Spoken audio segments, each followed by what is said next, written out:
बिस्मिल्लाहिर्रहमानिर्रहीम, अस्सलाम वालेकुम। प्रोग्राम है न्यूज सेशन और मैं हूं इस प्रोग्राम के मेजबान सिद्रा मुनीर। नाज़रीन, आज के प्रोग्राम के पहले हिस्से में हम बात करने वाले हैं मार्का-ए-हक के 1 साल मुकम्मल होने पर तकरीबात का सिलसिला जारी है। ना सिर्फ ISPR की जानिब से तकरीबात का सिलसिला जारी है, बल्कि उसके साथ साथ हमारे जो लोकल हैं, हमारे जो सिविलियन हैं, उनके भी सर फख्र से बुलंद हो गए हैं कि किस तरह से पाक फौज ने बेहतरीन अंदाज में ना सिर्फ बर वक्त कार्रवाई की है, बल्कि जुर्रत से ऐसा दुश्मन का मुंह तोड़ा है कि यकीन जानिए कि अमेरिका जैसे मुल्क का प्रेसिडेंट आज तक बार बार ये दोहराते हुए नहीं थक रहे कि पाकिस्तान ने किस तरह से भारत के राफेल मार गिराए और किस तरह से जो है वो दुश्मन के दांत खट्टे किए हैं। मार्का-ए-हक हमने एक किस्त दिखाई, हम तब भी तैयार थे, हम आज भी तैयार हैं। किसी का बाप भी पाकिस्तान का कुछ नहीं बिगाड़ सकता। ISPR की जानिब से ये प्रेस कॉन्फ्रेंस की गई है और वाज़े तौर पर पैगाम दे दिया गया है। पहले भी कहा गया था कि आप जब जब आओगे तो मुंह की खा के जाओगे,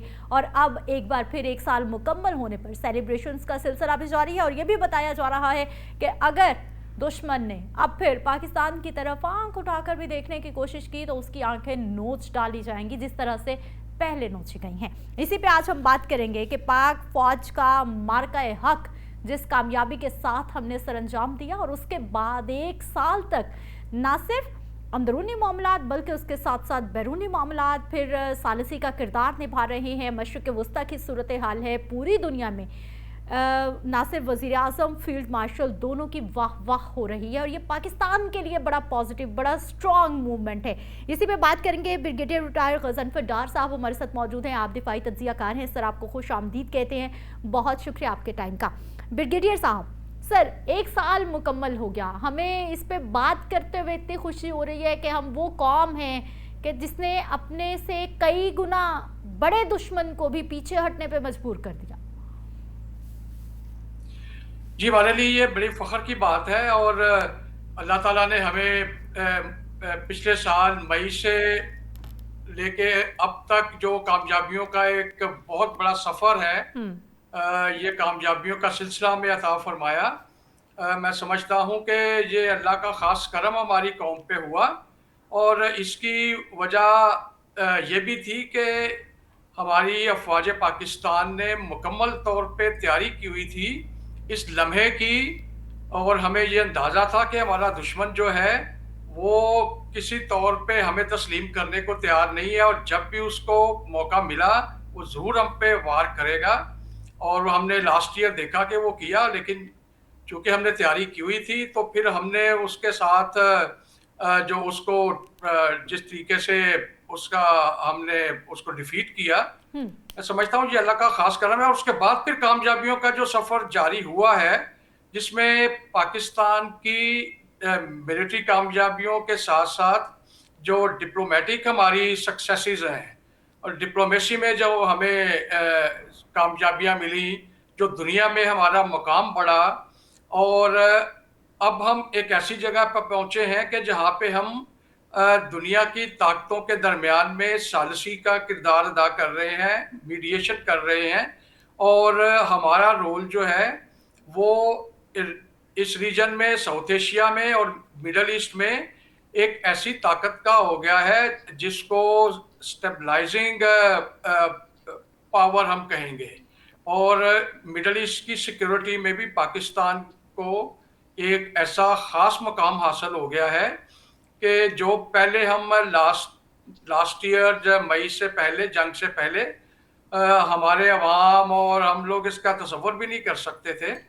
बट ये सारी कामयाबियां जो हैं ये हमारी जो कौमी क़यादत है और हमारी जो आर्म्ड फोर्सेस हैं उनकी मेहनत से ये सारा हुआ।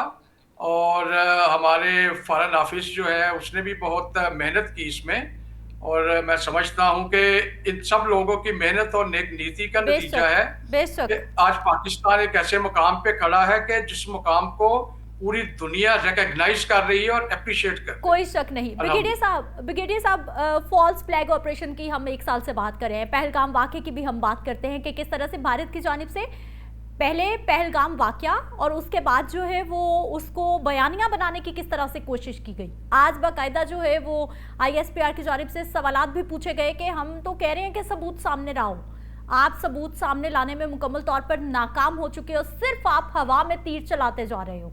इस तरह तीर नहीं लगने वाले। और फिर सर जो लास्ट नाइट हुआ है अमृतसर में, जलंधर में, क्या उस तरह की फिर कोई प्लानिंग की जा रही है मक्कार दुश्मन की जानिब से?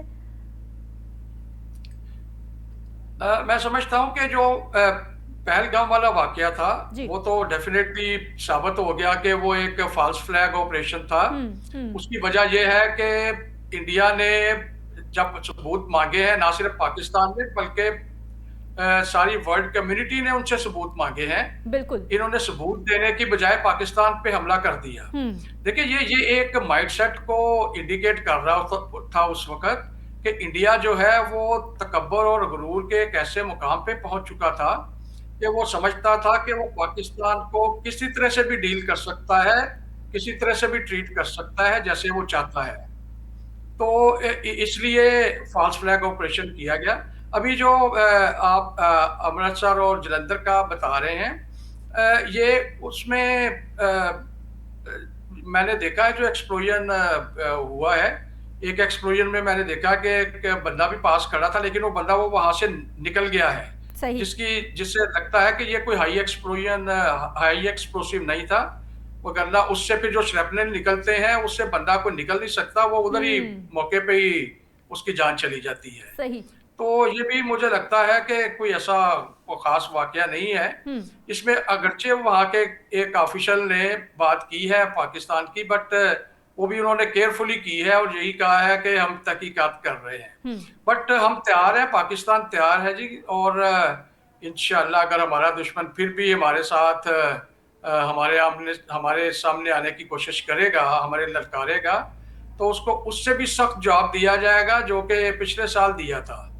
क्योंकि पिछले साल जो हमने इंडिया को जवाब दिया था उसकी जारहियत का जी। वो आप यकीन करें कि वो हमारी जो टेक्नोलॉजिकल कैपेबिलिटी थी हमारी आर्म्ड फोर्सेस की, उसका सिर्फ हमने तकरीबन 25% जो है वो डिस्प्ले किया था। सही सही सही। और 75% तो अभी उनको आइडिया ही नहीं है कि हमारी कैपेबिलिटी क्या है।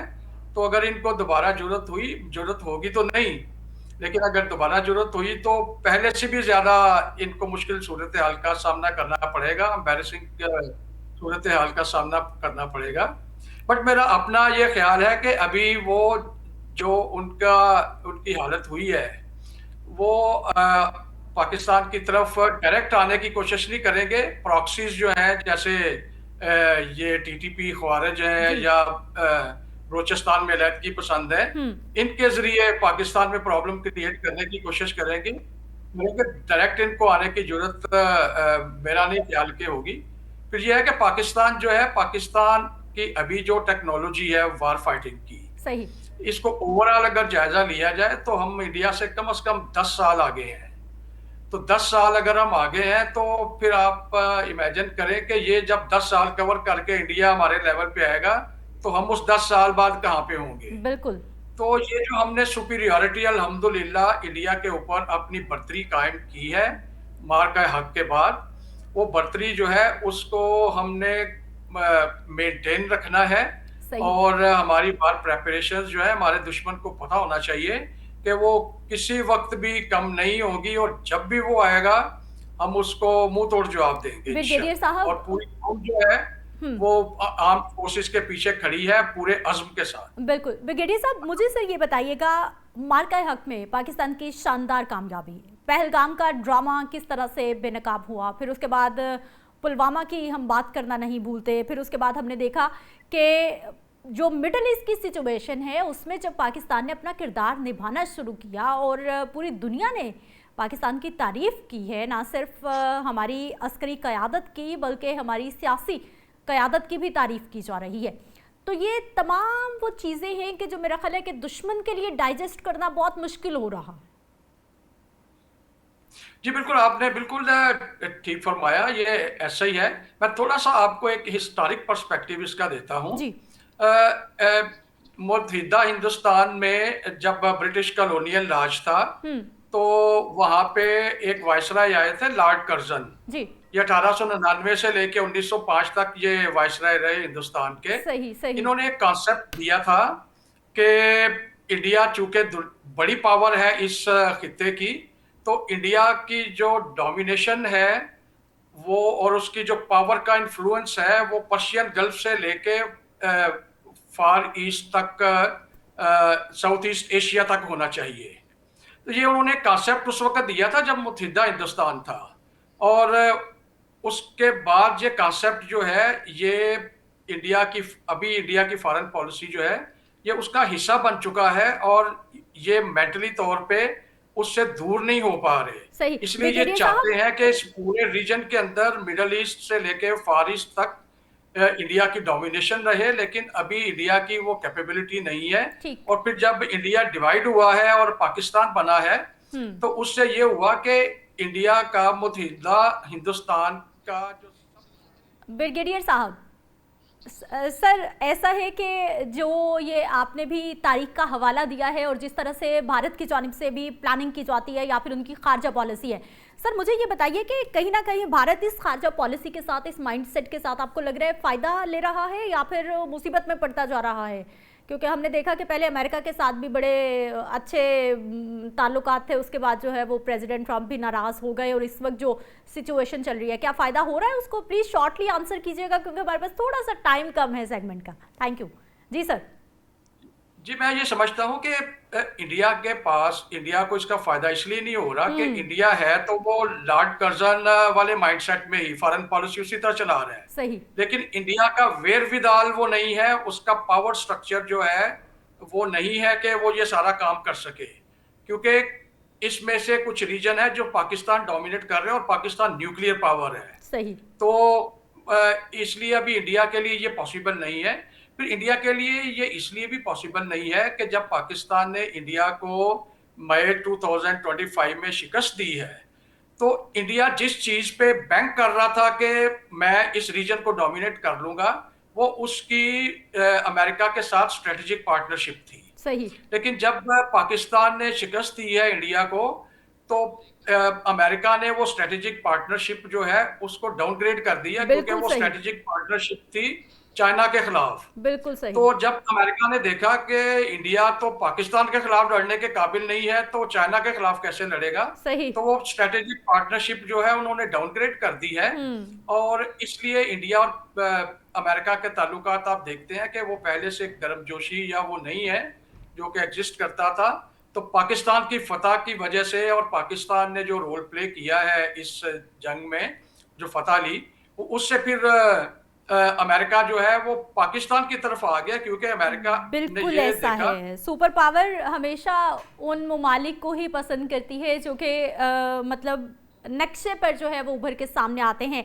ब्रिगेडियर साहब, आप सर हमारे साथ मौजूद रहे हैं और बड़े बेहतरीन अंदाज में आपने ना सिर्फ पाक फौज की सलाहियत के हवाले से बात की है, बल्कि मक्कार दुश्मन का भी चेहरा जो है वो आपने दिखाने की कोशिश की है कि किस तरह से प्लान किया जाता है। मुझे एक ब्रेक पे जाना है। ब्रिगेडियर साहब का शुक्रिया अदा करते हैं, वापस आते हैं, मजीद टॉपिक्स पे बात होगी। ब्रेक के बाद एक बार फिर से आपको खुश आमदीद कहते हैं। पहले तो आपको मुबारक हो, पाकिस्तान तरक्की कर रहा है। पाकिस्तान 5G टेक्नोलॉजी के आगाज़ के बाद क्या पाकिस्तान में इंटरनेट के मसाइल हल हो जाएंगे? आज के इस सेगमेंट का सवाल यही है, क्योंकि हमने ये सुना है कि पाकिस्तान में 5G टेक्नोलॉजी आ गई है, लेकिन यहाँ पर तो अभी तक 4G सही से नहीं चल रहा। 5G कैसे चलेगा? सबसे बड़ा क्वेश्चन मार्क ये है। जब जहाँ दिल चाहता है वहाँ पर हम इंटरनेट की बंदिश कर देते हैं। हम लोग मोबाइल पे इंटरनेट नहीं चलने देते, लोड शेडिंग होती है या फिर इस तरह की चीज़ें सामने आ जाती हैं। और अगर हम 4G की भी बात करते हैं तो वो प्रॉपर उस स्पीड से, जैसे हम दुनिया के डेवलप कंट्रीज़ में जिनको हम फॉलो करने की कोशिश कर रहे हैं वहाँ पर जाएं, जिस तरह से उनके इंटरनेट काम कर रहे होते हैं, वैसा पाकिस्तान में क्यों नहीं हो पाता? अब ये पाकिस्तान में 5G आ गया है और बड़ी बड़ी बातें की जा रही हैं, ये हो जाएगा, वो हो जाएगा, इंटरनेट की बंदिश नहीं होगी, हर वक्त मुयस्सर होगा, सिस्टम बेहतर हो जाएगा, स्पीड बेहतर हो जाएगी। क्या ये वाकई ही सब कुछ इतना ही आसान है, इतना ही मुश्किल है? गवर्नमेंट का कितना काम करने का है और साथ ही साथ प्राइवेट सेक्टर में कितना काम करने की ज़रूरत है? बात करेंगे जी। इरफान मलिक साहब हमारे साथ मौजूद है, आप IT एक्सपर्ट हैं, आपको खुश आमदीद कहते हैं, बहुत शुक्रिया आपके टाइम का। इरफान मलिक साहब, मुझे सर ये बताइएगा, पाकिस्तान में 5G आ गया, ये कितनी बड़ी खुशखबरी है या फिर इसको हम रूटीन की ही खबर समझे? देखें, बहुत बड़ी बात है और खुशखबरी है यकीनन, लेकिन उसके साथ हमें समझने की जरूरत है, अगर हम इसका पूरा फायदा उठा पाएं और हमारे पास वो राइट इंफ्रास्ट्रक्चर हो। ये ऐसे ही है कि अगर आपको कोई फरारी दे रहा है और आपको 300 किलोमीटर पे चलाने की इजाजत भी दे रहा है, लेकिन रोड नहीं प्रोवाइड कर रहा, इंफ्रास्ट्रक्चर अपडेट नहीं कर रहा, तो you won't be able to leverage the full power of that thing. 5G आना बहुत बड़ी बात है, क्योंकि कहीं ना कहीं से तो स्टार्ट होना था। अब सही। शुरू होगा कि हम अपना पावर इंफ्रास्ट्रक्चर कैसे अपडेट करते हैं, हम अपने जो फाइबर ऑप्टिक्स है उसको कैसे मैनेज करते हैं, हम अपनी इलेक्ट्रिसिटी को कैसे मैनेज करते हैं। अबव ऑल 5G हर डिवाइस पे कंपैटिबल नहीं है, इतनी आसानी से हर बंदे तक नहीं जाएगा, वो सारा पूरा टाइम लगेगा, इंफ्रास्ट्रक्चर अपडेट होगा। लेकिन स्टार्ट बहुत अच्छा हो गया, एक बहुत बड़ा जंप है, इससे बहुत फायदा होगा, हर सेक्टर को फायदा होगा। ठीक है इरफान मलिक, आपने कहा कि पावर इंफ्रास्ट्रक्चर में बहुत ज़्यादा काम करने की ज़रूरत है, उसको डेवलप करना पड़ेगा, उसको अपडेट करना पड़ेगा। अब मुझे ये बताइए कि ये जो पावर इंफ्रास्ट्रक्चर की आप बात कर रहे हैं, ये वो तमाम प्राइवेट कंपनीज करेंगी जिनके पास ये सहूलत मौजूद है, या फिर इसमें गवर्नमेंट का भी अमल दखल होता है, या प्रॉपर ये दोनों की पार्टनरशिप से होगा, कैसे होगा?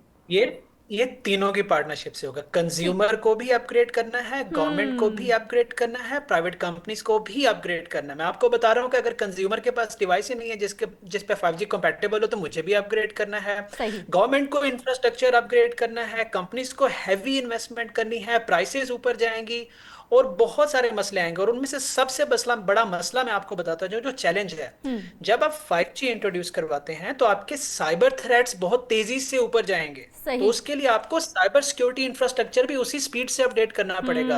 अगर ऑटोमेशन तेज होगी, टेक्नोलॉजी एप्लीकेशंस तेज होंगी, एक्सेस बढ़ेगी, स्पीड बढ़ेगी, तो एक डॉक्टर यूएस से बैठ के पाकिस्तान में सर्जरी असिस्ट कर पाएगा। ये फायदा हो गया। लेकिन एक हैकर के लिए भी उतना ही पावरफुल टूल है ये। तो अगर आप इंफ्रास्ट्रक्चर को बगैर अपडेट किए बगैर ये पावर इंट्रोड्यूस करवाते हैं, तो बैलेंस रखना बहुत जरूरी है। तो तीनों सेगमेंट्स में हमें काम करना पड़ेगा। ठीक है इरफान, मुझे ये बताइए, क्योंकि जैसे मैं 5G के बारे में बात सुनती हूँ, इंटरनेट के बारे में बात सुनती हूँ, मेरे जहन में फौरन ये सवाल आ जाता है, अभी भी लाहौर जैसे इलाके में और पंजाब जैसे बड़े सूबे में भी कई ऐसे इलाके हैं जहाँ पर मोबाइल के सिग्नल भी प्रॉपर नहीं आते, हम बात भी नहीं कर पा रहे होते। हमारे घर मेन सिटी में मौजूद है, लेकिन वहाँ पर भी हमारे यहाँ जो है वो मोबाइल के सिग्नल नहीं आते। यानी मोबाइल एक, मेरा ख्याल है कि बड़ी बात करना जो है एक पुरानी टेक्नोलॉजी हो गई है पूरी दुनिया में, हमारे यहाँ अभी तक वो सही से नहीं चल रहा, तो हमने कैसे? देखें, आप जब कोई इनोवेशन करते हैं ना, तो उस इनोवेशन की एप्लीकेशन जो है वो सब पे एक साथ नहीं होती। अगर गवर्नमेंट कोई काम नहीं कर पा रही, तो ये जरूरी नहीं है कि वो भी ना करे जो कर पा रही है। सही। 5G आता है, उसको टेक हाउसेस अडॉप्ट करते हैं, हेल्थ केयर सेक्टर अडॉप्ट करता है, पेशेंट्स को फायदा होता है, टेक्नोलॉजी को फायदा होता है, किसान को फायदा होता है, बैंक्स को फायदा होता है। जहां अप्लाई हो सकता है वहां होगा, जहां नहीं होगा वहां ये इंफ्रास्ट्रक्चर चलता रहेगा, ये ऐसे ही चलेगा। लेकिन कहीं से शुरुआत हो रही है, बड़ी अच्छी बात है। और जब टाइम आएगा, तो अब जब हम इंटरनेट के सिग्नल्स को रो रहे हैं, तो ऑब्वियसली 5G का उन लोगों को कोई फायदा नहीं, पर देखिए किसी को फायदा है, इकोनॉमी को फायदा है, बूस्ट मिलेगा आपको। आप दुनिया की जो रेस लगी हुई है इस वक्त एआई मॉडल्स की ट्रेनिंग की, डेटा की, ऑटोमेशन की, हमें बहुत बड़ा एज मिलेगा इन चीजों में। अच्छा इरफान मलिक, सबसे पहले अगर मैं गवर्नमेंट के पास क्या पावर है, आप क्या सजेस्ट करना चाहते हैं कि गवर्नमेंट को सबसे पहले कौन सा काम करना चाहिए ताकि ज़्यादा से ज़्यादा लोगों को इस 5G से सहूलत हो जाए, या फिर जो एक टारगेट ऑडियंस है, जो एक टारगेट हमारे मतलब जो 5G इस्तेमाल करेंगे उनको फ़ायदा हो जाएगा, सबसे पहले गवर्नमेंट के क्या करने का काम है? देखिए, इंफ्रास्ट्रक्चर पे काम करने की जरूरत है और गवर्नमेंट कर रही है, और उनके पास एक्सपर्ट्स हैं जिन्होंने ये किया होगा। इंफ्रास्ट्रक्चर सारा का सारा अपडेट होने वाला है। लेकिन ये एक अच्छा फैसला है कि आप बिल्कुल परफेक्शन की तरफ जाके 5G लाने की बजाय आप एक तरफ से 5G लेके आ रहे हो, फिर उसकी तरफ दूसरी तरफ इंफ्रास्ट्रक्चर को अपग्रेड करते जाएंगे। तो जो सेक्टर फायदा उठा सकते हैं वो इमीडिएटली फायदा उठाएंगे और ग्रेजुअली नीचे तक वो पहुंचेगा। लेकिन इस वक्त जो सबसे बड़ी जरूरत है वो दो तरह के इंफ्रास्ट्रक्चर पे काम करने की, एक इसका फिजिकल इंफ्रास्ट्रक्चर है और एक का साइबर सिक्योरिटी वाली साइड पे है। क्योंकि अगर आप ये टूल लेके आ रहे हैं, तो आपको दोनों वर्टिकल्स पे पहले काम करना पड़ेगा और फिर इस टूल को लेके आना पड़ेगा। सो आई होप कि ये सारा रोड मैप उनके पास ऑलरेडी होगा।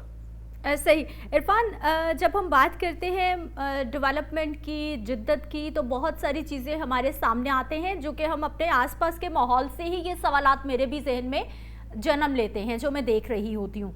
आपने साइबर सिक्योरिटी पे बात की है कि अगर 5G होगा तो फिर ऑब्वियसली हैकर्स उतने स्मार्ट हो जाएंगे, उनको मज़ीद जो है वो हम लोग एक तरह की मुश्किल मतलब सिक्योर भी बनाना पड़ेगा, वो इंफ्रास्ट्रक्चर भी डेवलप कर।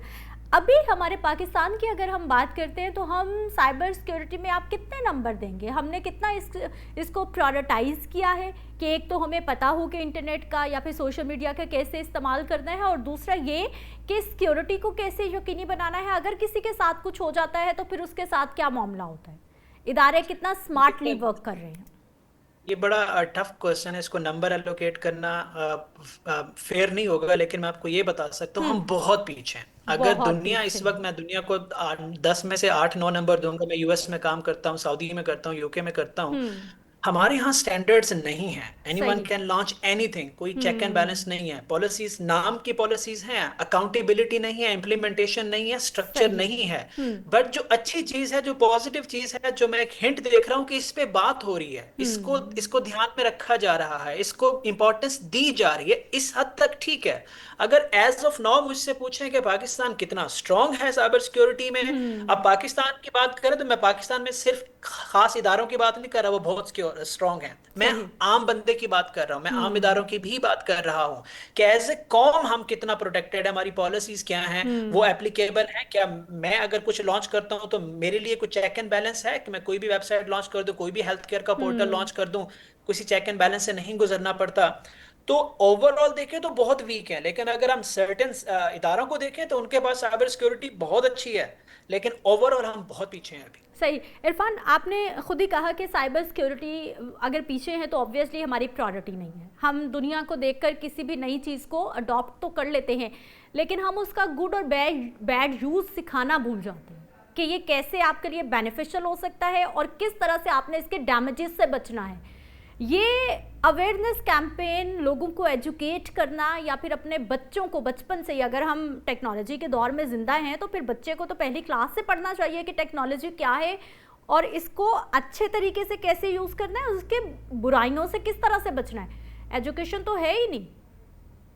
देखें, मैं आपको बताऊं कि अगर हम कहें कि हमारी प्रायोरिटी नहीं है तो गलत होगा, हमारी प्रायोरिटी है, लेकिन हमारी बहुत सी प्रायोरिटी ऐसी है जिन पे हम काम नहीं कर रहे, उस सही। तरह से काम नहीं ये कर रहे जिस कैसी तरह से काम प्रायोरिटी है करने कि की जरूरत है। हम इट्स अ सिटिंग प्रायोरिटी भी प्रायोरिटी। है और उसमें काम भी नहीं कर रहे हैं? हाँ, सो प्रायोरिटी हमें पता है कि ये जरूरी है, लेकिन हाँ। व्हाट इट टेक्स वो नहीं जा रहा। दूसरा, एजुकेशन सिस्टम, देखिए सही। इसका तो बेड़ा ही गर्क है। मैं एजुकेशन सिस्टम पे बहुत काम करता हूँ। हम तो पढ़ाई हो रहे हैं जो आउटडेट हो चुका है। हम तो ये सोच ही नहीं रहे कि जब बच्चा 2 साल 4 साल बाद निकलेगा उस वक्त क्या होगा, वो तो बहुत दूर की बात है। हमने तो पहले डिफाइन कर लिया कि अगले 10 साल में क्या पढ़ाना है, किसको पढ़ाना है, वो हमने सारा डिफाइन कर लिया। जबकि हमें ये पता है कि हर 2 महीने बाद टेक्नोलॉजी चेंज हो रही है, हर चीज शिफ्ट हो रही है, करिकुलम पे उसका कोई इंपैक्ट नहीं है। आउटडेटेड कोर्सेज दे रहे हैं, बच्चों को कोडिंग सिखा रहे हैं, कोडिंग एआई कर रहे हैं, हम बच्चों को डिजाइनिंग सिखा रहे हैं, डिजाइनिंग एआई कर रहा है, हम बच्चों को कंटेंट राइटिंग सिखा रहे हैं, कंटेंट राइटिंग एआई कर रहा है।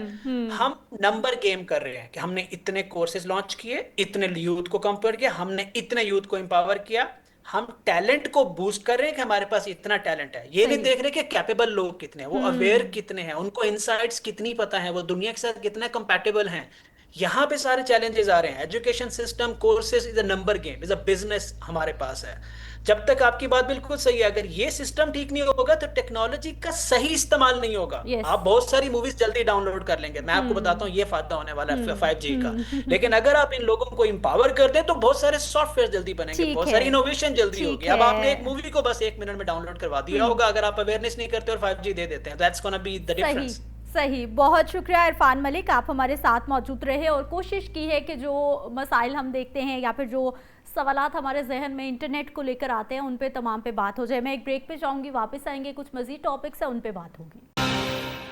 ब्रेक के बाद एक बार फिर से आपको खुशामदीद कहते हैं। खबर ये आई है कि IMF की जानिब से ये डिमांड की गई है कि ये जो आप 200 यूनिट तक प्रोटेक्टेड सार्फिन को बिजली के यूनिट्स पर सब्सिडी देते हैं, ये अब नहीं मिलेगी। यानी 200 यूनिट भी अगर आप इस्तेमाल करेंगे तो आपको भारी भरकम बिल आएगा। लेकिन गवर्नमेंट ने उसका एक ऑल्टरनेट प्लान सोचा है। उस प्लान में ये बताया गया है कि ऐसे सार्फिन जो कि 100 से लेकर 50 से लेकर 20 से लेकर 200 तक यूनिट इस्तेमाल करते हैं, नॉट इवन 201, ओनली 200 से नीचे अगर यूनिट इस्तेमाल करते हैं तो आपको कोई रजिस्ट्रेशन करानी होगी, आपके बिल पे कोई QR कोड आएगा, उसको आप स्कैन करेंगे, फिर आपको सब्सिडी दी जाएगी और सब्सिडी आपके बिल पे लग के आएगी। ऐसा नहीं होगा कि तमाम 200 इस्तेमाल करने वाले सार्फिन को सब्सिडी मिल जाएगी।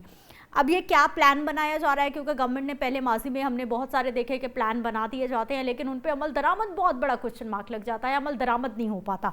ये क्या प्लान है? 200 यूनिट इस्तेमाल करने वाले सार्फिन की बहुत बड़ी तादाद है। अगर मैं बहुत मोहतात भी अंदाज़ा लगाऊं तो मेरा ख्याल है कि कोई 50 to 60% तो ऐसे सार्फिन हैं, ये मेरा मोहतात अंदाज़ा है, जो बेचारे सिर्फ पंखा इस्तेमाल करते हैं, सिर्फ एक लाइट इस्तेमाल करते हैं। उनके घर में अगर वॉशिंग मशीन, फ्रिज भी है तो वो उनके घर के लिए एक लग्जरी है। इस पे बात करते हुए हमारे साथ डॉक्टर हसन जफर साहब मौजूद हैं, जो कि तज्जियाकार हैं। इन्हीं से जान लेते हैं कि ये जो नया प्लान सामने आया है ये आवाम के लिए क्या वाकई सहूलत होने वाली है, या फिर वो जो आवाम को बिल्कुल थोड़ी सी सहूलत थी आटे में नमक के बराबर, वो भी छिनने जा रही है और ज़िंदगी मुश्किल होने जा रही है। सर, आपको खुश आमदीद कहते हैं, बहुत शुक्रिया आपके टाइम का। डॉक्टर साहब, ये नई तलवार हमारे सरों पे आ गई है या फिर सिर्फ प्लान चेंज हुआ है, आवाम को सहूलत मिल जाएगी? क्या समझ आई सर इस प्लान से? देखिए, सबसे पहली बात तो यह है कि आईएमएफ ने आपको टैरिफ बढ़ाने का कहा था, आपने उनसे रियायत ले रखी थी जी। आपने ये सब्सिडी दी थी 200 से कम यूनिट पे हो, जिसका मजाक भी उड़ाया जाता था कि ये कैसा निज़ाम है कि कम कमाने वाला जो है वो कम बिजली यानी उसके लिए बिजली की नेट कोई और हो, यानी एक जैसी स्लैब होनी चाहिए सबकी। सही। उन्होंने एक जैसी कर दी, गिला जो है वो दूर कर दिया कि जी ये मुख्तलिफ रेट्स कैसे हों। तो एक तो इसका ये पहलू है। दूसरा ये है कि ये चीज़ें अब आपको नजर आएंगी। पेट्रोल के ऊपर भी आईएमएफ में ने जितने पैसे बढ़ाने के लिए कहा था उसका भी उन्होंने आधा बढ़ाया था। उन्होंने कहा 15 दिन के बाद दोबारा बढ़ा लीजिएगा, तो 15 दिन बाद पेट्रोल के भी और बढ़ जाएंगे, लेवी बढ़ जाएगी। असल मसला ये है कि आपका गर्दिशी कर्जा कम नहीं हो रहा। आपकी सोलर पॉलिसी ने आपके ये वापडा के रेवेन्यूज फर्दर कम कर दिए हैं। सही। अब लोग सोलर लगवा रहे हैं, वो कह रहे हैं कि सोलर के ऊपर हम टैक्स लगाएंगे, फिर आप जो घर में जो आप बिजली इस्तेमाल करेंगे फिर लोग बैटरी लगा लेंगे, बैटरी के ऊपर टैक्स लग जाएगा। ये देखिए, प्रॉब्लम ये नहीं है, प्रॉब्लम बिजली का नहीं है, प्रॉब्लम मैनेजमेंट का है। ओवरऑल टैक्स कलेक्शन आपसे होती नहीं है, यस। लाइन लॉसेस आपसे फिक्स नहीं होते, आईपीपीस का मसला आपसे हल नहीं होता। तो अब यही कुछ होगा। ये this is called beating about the Bush. आप रियल प्रॉब्लम को एड्रेस नहीं कर रहे। आप टैरिफ बढ़ा देंगे, लोग बिजली चोरी करना शुरू कर देंगे। जब जो 100-200 यूनिट खरीदने वाला गरीब आदमी है वो 150 रुपए पे आपकी बिजली कैसे खरीदेगा? 150 रुपए यूनिट पे। फिर कोई और लोग तरीका निकालेंगे, आप क्या कर लेंगे उसके जवाब में? सही। मीटर काट देंगे, वो कहेंगे काट लीजिए, आप अपनी बिजली उठा के ले जाएं। हम कोई 2 प्लेटें सोलर की लगवा लेंगे, दिन गुजारेंगे अपना, कोई छोटी मोटी बैटरी लगाएंगे, रात को पंखा चला के छत पे सो जाए। People find ways to survive. Yes. ये अब ये इस तरह से ये कोलैप्स कर रहा है सिस्टम। ये सिस्टम कोलैप्स की निशानियां हैं जो आपको नजर आ रही डॉक्टर साहब, हैं। ये जी डॉक्टर साहब, आपने कहा कि सिस्टम कोलैप्स कर रहा है, ये उस तरफ मामला जा रहे हैं, तो क्या सर हमारे पास कोई प्लान बी नहीं है? ये तो प्लान ए है कि इनडायरेक्ट टैक्सेस लगाए जाएं, आसान तरीन तरीका है पेट्रोल से टैक्स लेना, बिलों पे टैक्स लगा देना, आपने भरना ही भरना है, कोई ऑप्शन ही नहीं है। तो सर क्या हम डायरेक्ट टैक्सेस, टैक्स नेट को बढ़ाना जो हर साल एफबीआर कहता है, जो प्लान होता है, सर हम उस पर इम्प्लीमेंटेशन क्यों नहीं कर पा रहे? सैलरी क्लास को हम लोगों ने रोल के रख दिया है, सबसे ज़्यादा वही टैक्स दे रहे हैं, तो हमारे पास प्लान बी क्यों नहीं है कि ज़्यादा लोगों से टैक्स लिया जाए? नहीं, हमारे पास तो अगर हम समझदार लोगों से बात करेंगे, आप भी इतने लोगों से करती हैं बात, मईशत दानों से, प्लान्स तो मौजूद हैं। सही। हुकूमत के पास प्लान नहीं है, इनके पास पॉलिटिकल करेंसी नहीं है उसको इम्प्लीमेंट करने की। इसलिए कि जिन लोगों के आईपीपीज हैं वो आपकी गवर्नमेंट में बैठे हुए हैं, वो तो ये काम नहीं होने देंगे। उन आईपीपीज वालों ने, क्योंकि वो आपके कोलिशन पार्टनर्स थे 94 से, वो हुकूमत में बैठे हुए हैं, किसी जी। ना किसी तरीके से वो आपके मुल्क में डैम नहीं बनने देते, वो डैम्स को पॉलिटिसाइज करते हैं। और अब इसमें देखें, इंटरनल फैक्टर्स भी हैं, एक्सटर्नल फैक्टर्स भी हैं। सही। आपके डैम्स को पॉलिटिसाइज किया गया, उधर पैसा लगाया गया। आप उधर तहकीक करा के देखें कभी, तो जिन लोगों ने ये आईपीपीज लगाया, आपको समझ आ जाएगी कि उन्हीं लोगों का पैसा डैम्स को पॉलिटिसाइज करने में भी लगा, उन पॉलिटिकल पार्टीज को मोबिलाइज करने में भी लगा। तो ये एक बड़ा नेटवर्क है, पिछले 35 साल से, 94 से ये किस्सा चल रहा है। सही। अब तो मतलब ये है कि दूसरी जनरेशन आ गई इस मसले के साथ, ये इस तरह से मसला हल तो नहीं होगा कि आप बिजली की कितनी बढ़ा लेंगे। देखें, तलब और रसद का तवाजुन एक इकोनॉमिक्स 101 का सब्जेक्ट है, पहली क्लास में पढ़ाया जाता है इकोनॉमिक्स की, जी। तलब और रसद का तवाजुन। हम्म। जब आपकी प्राइस एक हद से ऊपर होती है तो उस चीज की तलब खत्म हो जाती है। ये एक सिंपल बॉटम लाइन उसूल है इकोनॉमिक्स का, यानी कि दूसरे तीसरे महीने में बच्चों को ये चीज पढ़ा दी जाती है। बिजली की प्राइस एक हद से जब ऊपर जाएगी तो उसके ऑल्टरनेट्स तलाश करने शुरू किए जाएंगे।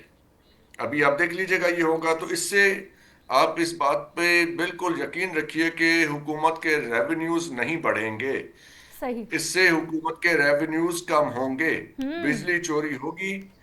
जो लोग अफोर्ड नहीं कर पाएंगे इस बिजली को, वो कोई दूसरा तरीका ढूंढेंगे इस कुछ अपना दिन गुजारने का, रात को कोई बच्चों को पंखा झलने का, समझे ना।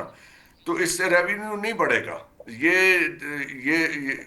कुछ भी कोई फायदा नहीं होने वाला। ये हुकूमत क्या कर रही है, आपने सैलरीड क्लास का जिक्र किया, वर्टिकल टैक्सेशन कर रही है, सही। हॉरिजॉन्टल, यानी बढ़ा नहीं रही उसको। उसके जिन लोगों पे पहले टैक्स लगा हुआ है, जो पहले टैक्स नेट में है, उन पे आप मजीद टैक्स लगाए जा रहे हैं क्योंकि वो बिल्कुल। आपके दाम में है। अब उसका नतीजा ये है कि जो लोग टैक्स नेट में नहीं है वो वो उनका हशर देख के टैक्स नेट में आना नहीं चाहते कि हमने अपनी रजिस्ट्रेशन करा ली एफबीआर के साथ, तो हमारे साथ भी वही सलूक होगा जो इनके साथ हो रहा है, तो इससे बाहर ही रहो। तो कोई इंकरेजमेंट नहीं है उन लोगों के लिए जो टैक्स नेट से बाहर हैं, और पनिशमेंट है उन लोगों के लिए जो टैक्स नेट के अंदर हैं। ये ठीक है। हुकूमत की पॉलिसी है। डॉक्टर साहब, सर हम इंडस्ट्री की बात करते हैं कि यहाँ पर हमारे जो डोमेस्टिक है उसको हम लोग एनर्जी प्रॉपर फराहम नहीं कर पा रहे, ना गैस मिल रही है ना बिजली मिल रही है।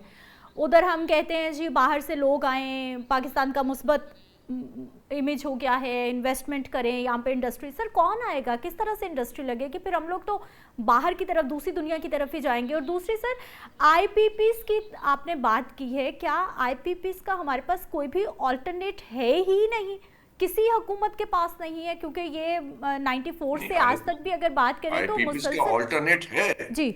आईपीपीस का ऑल्टरनेट है उसका, लेकिन उसको इस्तेमाल करने का तरीका जो है जी। और उस मंजिल तक पहुंचने का रास्ता वो नहीं है जहां पे हुकूमत खड़ी हुई है। उसका तरीका तो ये है, अगर मैं आप सुनना चाहती जी हैं, जी सर। कि आप फाइनेंशियल इमरजेंसी लगाएं, इस सारे किस्से को खत्म करें, सही। और जो इनके 60% हमने कैपेसिटी चार्जेस दिए हैं, यानी जो बिजली प्रोड्यूस नहीं हुई है उसकी पेमेंट हम कर चुके हैं, तो इन्हें कहें कि वो बिजली प्रोड्यूस करें करके दें, उस सही। खाते में जो 60% कैपेसिटी चार्जेस दिए गए हैं। चाहते हैं तो शौक से चले जाएं, फिर इनके साथ फिर आप अदालत के बाहर कोई सेटलमेंट होगी। अदालत में भी तो आप कोई केस मजबूत बना के लेके जाएंगे तो होगा ना। अदालत में ये साबित करें कि ये बदनीयती की बुनियाद पे मुआहदे किए गए, इनके पीछे पॉलिटिकल मोटिवेशंस थी, कोई किक बैक्स थी, कोई केस मजबूत बना के लेके जाएं। जब आप हल्का केस बना के अदालत में लेके जाते हैं, ये लोग अदालत में जाएंगे, पीछे से हल्का केस भिजवाया जाएगा तो इनको क्लीन चिट मिल जाएगी। तो ये सारा एक तरीके से चल रहा है ना। अगर इनके ऊपर सही तरह से हाथ डालना है तो there are ways available to fix it. और उसके बाद फिर पुराने खाते खोलें कि कितना पैसा हमने आपको पहले, देखें 60% हमने वादा किया है कि हम आपको कैपेसिटी चार्जेस देंगे, सही। हमने दे दिए। आपने वो बिजली प्रोड्यूस ही नहीं की 10 साल से, तो पैसा तो हमने आपको दिया ना 60% बिजली का, तो अब आप वो बिजली प्रोड्यूस करके दें हमें। We have already paid you for this. Doctor साहब, इसका मतलब ये नहीं, बात तो सर आपने बड़ी अच्छी की है, लेकिन बात फिर वही है कि जब इकट्ठे बैठेंगे तो फिर किस तरह से एक दूसरे पे सवाल उठा सकते हाँ, हैं सर? असल प्रॉब्लम कहानी तो है, elephant in yes. The room तो ये है ना कि वो इकट्ठे बैठे हुए हैं। तो जब एक आदमी जिसका आईपीपी के अंदर शेयर है वो खुद ही केस बना के देगा तो हल्का ही केस बनाएगा ना, ताकि ये पिट जाए जाके अदालत में और वहां से फिर क्लीन चिट लेके आ जाए, बल्कि हुकूमत को जुर्माना भी करवाएं। तो ये तो फिर इस तरह तो ये खेल अच्छा, खत्म कभी भी नहीं होगा। डॉक्टर साहब, मिडिल ईस्ट की जो सिचुएशन रही है, मेरे जहन में ये सवाल आता है कि एनर्जी क्राइसिस पूरी दुनिया ने देखा, एक मुश्किल हालात पैदा हो गए थे, क्या हम अपने लिए कोई आसानी नहीं ढूंढ सकते थे? इस सिचुएशन में एक तो इन मुआहदों को देखते हुए फिर हम अगर पेट्रोलियम की तरफ, ईरान की तरफ चले जाते, हमारी गैस पाइपलाइन का मंसूबा हो सकता था कि हमारे लिए बहुत सारी आसानियां हो जाती। क्या हमें इस टाइम पे अपने लिए कोई फायदा लेना चाहिए था, इस तरफ सोचना चाहिए था, या फिर ये बिल्कुल लेना मुनासिब चाहिए टाइम ही था। नहीं था? हर मुल्क अपने फायदे की बात सोचता है, हम भी अपने फायदे की बात सोचें। हम्म। आपके फायदे की बात कौन कौन सा मुल्क सोच रहा है? पहले तो मुझे उनके नाम बताएं जिनके दिल में आपका बहुत दर्द मौजूद है, जो आपके लिए अपना सब कुछ कुर्बान कर देने पे तैयार खड़े हैं। हम्म। 2-3 मुल्कों के नाम बताएं मुझे, वो कौन से हैं। तो आपको इतनी परेशानी, देखिए हमारा नेशनल इंटरेस्ट ये है, नंबर 1 रियासत की जिम्मेदारी है, नेशनल सिक्योरिटी का मैटर, हमारे बॉर्डर्स सिक्योर होने चाहिए। तो उस हद तक तो पाकिस्तान की जो मिडल ईस्ट के मामलात में मीडिएशन की कोशिश थी वो तो समझ में आती है कि हमारे बॉर्डर पर लड़ाई होती है तो हम चाहते हैं कि वो वहाँ लड़ाई बंद हो जाए, जी। इसलिए कि उसका असर हम पे भी आएगा। तो ये बात तो समझ में आती है। अब ये है कि उससे हमें माशी फायदा क्या होगा, वो माशी फायदा देने की पोजीशन में कौन है? सही। अमेरिका है ना। आप उस गैस पाइपलाइन की बात कर रही हैं, तो जब आप उनके पास गए थे हम्म। तो आप उनसे कहते कि भाई हमें कुछ रियायत भी दो, हम आप भी मुश्किल में फंसे हुए हैं, अगर हम आगे जाएंगे तो हम एक मुश्किल में जा रहे हैं, तो ये रियायत आप हमें दे दें, इनके ऊपर जो पाबंदी लगी हुई है, ताकि हम अपने लोगों को तो कुछ खिलाएं पिलाएं ना जी। अब सही। आपको केस प्रेजेंट करते हैं मैडम, हम्म। कहीं जाएंगे तो किसी बुनियाद पे केस प्रेजेंट करेंगे, तो लोग कन्विंस होते हैं आपकी बात सुन के। आप कहेंगे भाई मेरे पास फूड सिक्योरिटी का मसला है, हम ह्यूमैनिटेरियन क्राइसिस क्रिएट हो सकता है मेरे मुल्क में, हम्म। मेरे मुल्क में इतने लोगों के पास खुराक नहीं है, तो अगर हम ये खेल आप इसमें इसमें हम दाखिल हो गए आपके साथ, तो उसका इफेक्ट हम पे आएगा, तो उसके को मुझे प्रोटेक्शन देंगे तो मैं आगे चलूंगा ना आपके साथ। तो वो बातें तो मुमकिन है की, वो बातें मैं कैसे कह सकता हूँ कि ये बातें नहीं की होंगी, लेकिन ये बातें होनी चाहिए। सही। ये बात करने की है और अपनी साइड सिक्योर करनी चाहिए। हम्म। अ- अपने मुल्क के बारे में हर आदमी सेल्फिश होता है, हम भी सेल्फिश होकर सोचते हैं। जो लोग ये बयान दे रहे हैं कि जी हम फलां कर देंगे और हम अपनी कुर्बानियां, आपके लिए किस किस ने कुर्बानियां दी हैं? हम्म। मैं तो सीधी बात करता हूँ। बिल्कुल सही। जब आप मुल्कों के दरमियान मामला तय करेंगे तो वो कुर्बानियां होंगी। अब आप कहें कि मुकद्दस मकामात में क्या मतलब है कि आपकी जहां इन्वेस्टमेंट है उसको मुकद्दस मकाम समझें। दुबई को मुकद्दस समझ लें कि जहां पे आपने अपनी प्रॉपर्टीज खरीद रखी हैं। सही। मतलब for god sake stop selling this to us. Hmm. हमें अपने मामलात सीधे करके देखने हैं। ये नैरेटिव आपने बहुत बेच लिया 50 साल। डॉक्टर साहब, एक खबर ये भी आई इसी सारे प्लान में, सब्सिडी के प्लान में ये बताया गया है कि बेनज़ीर इनकम सपोर्ट प्रोग्राम जो पिछले कई सालों से पाकिस्तान पर मुसल्लत है और उसी के डेटा की बुनियाद पर मुस्तहिक सार्फिन को ये सब्सिडी फराहम की जाएगी। सर, मुझे तो आजकल ये बेनज़ीर इनकम सपोर्ट प्रोग्राम समझ नहीं आया कि ये एक सियासी जमात का नाम लेकर ये उसी का वोट बैंक है, हर साल उसी को फ़ायदा, जब भी जनरल इलेक्शंस होते हैं ये उन्हीं को फ़ायदा जाता है, लेकिन जो खर्चा है वो पाकिस्तान उठा रहा है, वो सियासी जमात नहीं उठा रही। इस तरफ सर कोई बात नहीं करता, कोई सवाल नहीं करता, वाई? भाई जिन लोगों के उसमें शेयर होते हैं वो ऐसा सवाल क्यों करेंगे जैसा सवाल आप कर रही हैं? वो कितने लोग हैं, उनका डेटा कहाँ पे है, वो डेटा कैसे तरतीब दिया गया है, कितने लोगों को इसका कभी कोई ऑडिट हुआ है? बेनज़ीर इनकम सपोर्ट प्रोग्राम का ऑडिट कहाँ पे मौजूद है? हमें तो वो दिखाएं। चलें ऑडिट आप इंटरनली कराएं, पब्लिक अकाउंट्स कमेटी जो आपकी है, जी। जो आपकी बेनज़ीर इनकम सपोर्ट प्रोग्राम की जो चेयरपर्सन थी फरजाना राजा साहिबा, जी। वो तो इस मुल्क में रहती नहीं है, तो हम पूछें किससे कि सही। ये पैसे कहाँ चले गए? लेकिन ना कोई कोई बात तो करे ना। तो ये पैसे कहाँ गए हैं, कैसे तकसीम? चले तकसीम का तो तरीकाकार आपने कह दिया कि जी हमने कार्ड दे दिया तो खुद जाके ड्रॉ करा लें, लेकिन वो जो लोग ड्रॉ करा रहे हैं ये पैसा, तो क्या वो उनमें कोई ऐसे लोग भी हैं जो किसी एक ही खानदान में कोई 200-250 कार्ड्स मौजूद हैं? How do we know? Doctor साहब कैसे? बिल्कुल ऐसा है, ये ऑडिट भी होते रहे हैं, ये सारी चीज़ें, ये घपले, ये इंकशाफात मुसलसल सामने आते रहे हैं, किस तरह से आवाम को लूटा जाता है, कौन कौन बेनिफिशियरी होता है, कौन कौन स्टेक होल्डर रहता है, ये कई सालों से सर बहुत सारी रिपोर्ट सामने जैसे आई वो हैं। आटे का किस्सा था, आटे के थैले बांटे गए थे तो हमारे सामने जो है वो ट्रक जो है वो लोगों के घरों में चले जाते थे, वो तंदूर पे सस्ता आटा स्कीम जो आई थी, बिल्कुल, वो हम जानते हैं कि लेकिन वो सर आटा कुछ कैसे नहीं बटा था बनता, और वो कहाँ गया सिस्टम था। वैसे का वैसा ही हाँ, चलता रहता है। हम्म। तो ये तो अनएंडिंग स्टोरीज हैं। सवालात बहुत सारे हैं और ये कि जो यकीनी तौर पर बिलों की बात की थी, जवाब ये इन जो सारे आपकी सवालों का स्क्रीन पे सिर्फ एक ही है कि अगर गवर्नमेंट चाहे तो बहुत सारी चीज़ें सही हो सकती हैं, लेकिन वहाँ पर फिर अपने फ़ायदे ख़त्म हो जाएंगे। डॉक्टर हसन ज़फ़र साहब हमारे साथ मौजूद रहे हैं। सर, आपका बहुत शुक्रिया, आपने हमें टाइम दिया है। मुझे आपसे इजाज़त चाहना है क्योंकि प्रोग्राम का वक्त ख़त्म हो गया है। अपना ख्याल रखिए, अगले प्रोग्राम में मुलाकात होगी। अल्लाह ने के बाद।